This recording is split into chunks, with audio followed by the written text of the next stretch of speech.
My fellow Americans, tonight I want to speak to you about what the United States will do with our friends and allies to degrade and ultimately destroy the terrorist group known as ISIL.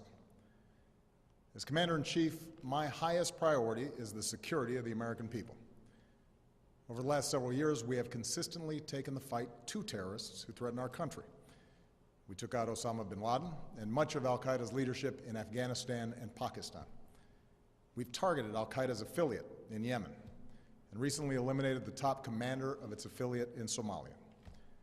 We've done so while bringing more than 140,000 American troops home from Iraq and drawing down our forces in Afghanistan, where our combat mission will end later this year.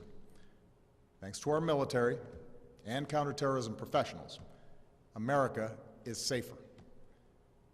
Still, we continue to face a terrorist threat.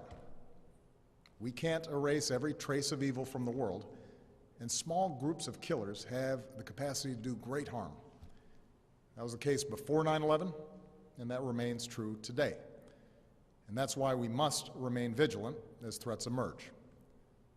At this moment, the greatest threats come from the Middle East and North Africa, where radical groups exploit grievances for their own gain. And one of those groups is ISIL, which calls itself the Islamic State. Now let's make two things clear. ISIL is not Islamic. No religion condones the killing of innocents, and the vast majority of ISIL's victims have been Muslim. And ISIL is certainly not a state. It was formerly al-Qaeda's affiliate in Iraq and has taken advantage of sectarian strife and Syria's civil war to gain territory on both sides of the Iraq-Syrian border. It is recognized by no government, nor by the people it subjugates. ISIL is a terrorist organization, pure and simple, and it has no vision other than the slaughter of all who stand in its way. In a region that has known so much bloodshed, these terrorists are unique in their brutality. They execute captured prisoners. They kill children. They enslave, rape, and force women into marriage. They threatened a religious minority with genocide. And in acts of barbarism, they took the lives of two American journalists, Jim Foley and Steven Sotloff. So ISIL poses a threat to the people of Iraq and Syria and the broader Middle East, including American citizens, personnel, and facilities. If left unchecked, these terrorists could pose a growing threat beyond that region, including to the United States. While we have not yet detected specific plotting against our homeland, ISIL leaders have threatened America and our allies. Our intelligence community believes that thousands of foreigners, including Europeans and some Americans, have joined them in Syria and Iraq. Trained and battle-hardened, these fighters could try to return to their home countries and carry out deadly attacks. I know many Americans are concerned about these threats. Tonight, I want you to know that the United States of America is meeting them with strength and resolve. Last month, I ordered our military to take targeted action against ISIL to stop its advances. Since then, we've conducted more than 150 successful airstrikes in Iraq. These strikes have protected American personnel and facilities, killed ISIL fighters, destroyed weapons, and given space for Iraqi and Kurdish forces to reclaim key territory. These strikes have also helped save the lives of thousands of innocent men, women, and children. But this is not our fight alone. American power can make a decisive difference, but we cannot do for Iraqis what they must do for themselves. Nor can we take the place of Arab partners in securing their region. And that's why I've insisted that additional U.S. action depended upon Iraqis forming an inclusive government, which they have now done in recent days. So tonight, with a new Iraqi government in place, and following consultations with allies abroad and Congress at home, I can announce that America will lead a broad coalition to roll back this terrorist threat. Our objective is clear. We will degrade and ultimately destroy ISIL through a comprehensive and sustained counterterrorism strategy. First, we will conduct a systematic campaign of airstrikes against these terrorists. Working with the Iraqi government, we will expand our efforts beyond protecting our own people and humanitarian missions so that we're hitting ISIL targets as Iraqi forces go on offense. Moreover, I've made it clear that we will hunt down terrorists who threaten our country wherever they are. That means I will not hesitate to take action against ISIL in Syria as well as Iraq. This is a core principle of my presidency. If you threaten America, you will find no safe haven. Second, we will increase our support to forces fighting these terrorists on the ground. In June, I deployed several hundred American service members to Iraq to assess how we can best support Iraqi security forces. Now that those teams have completed their work and Iraq has formed a government, we will send an additional 475 service members to Iraq. As I've said before, these American forces will not have a combat mission. We will not get dragged into another ground war in Iraq, but they are needed to support Iraqi and Kurdish forces with training, intelligence, and equipment. We'll also support Iraq's efforts to stand up National Guard units to help Sunni communities secure their own freedom from ISIL's control. Across the border in Syria, we have ramped up our military assistance to the Syrian opposition.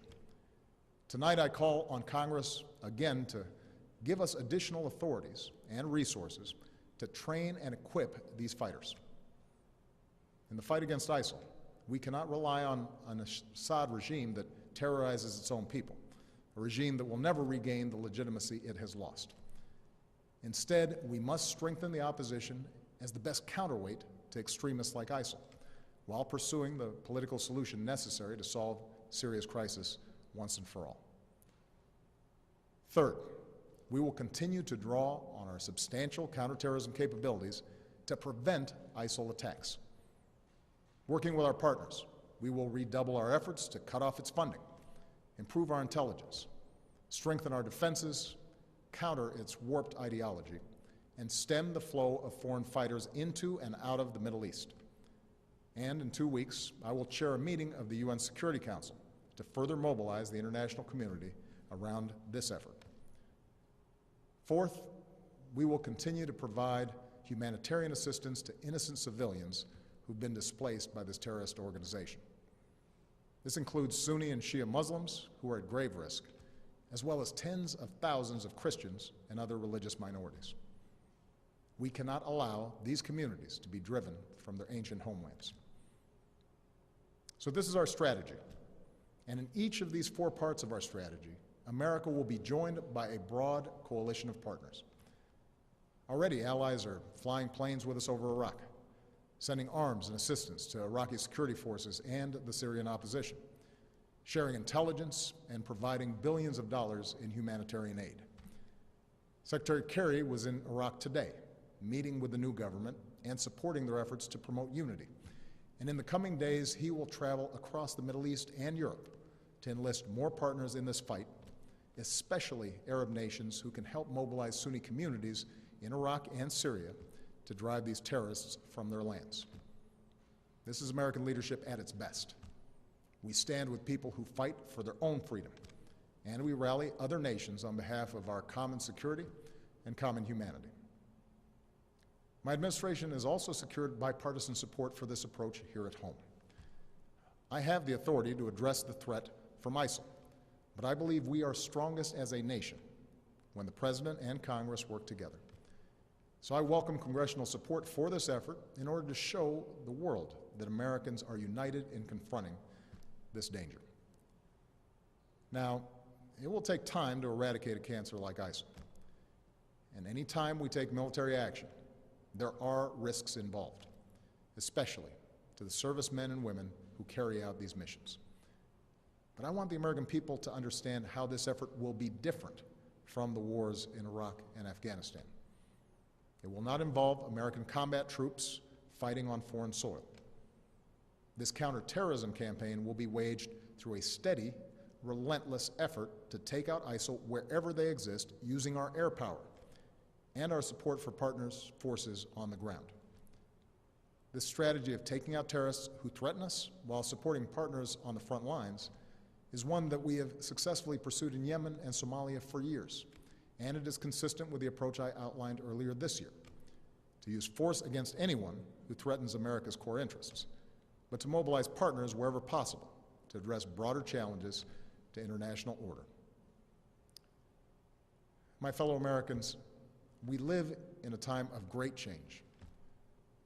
Tomorrow marks 13 years since our country was attacked.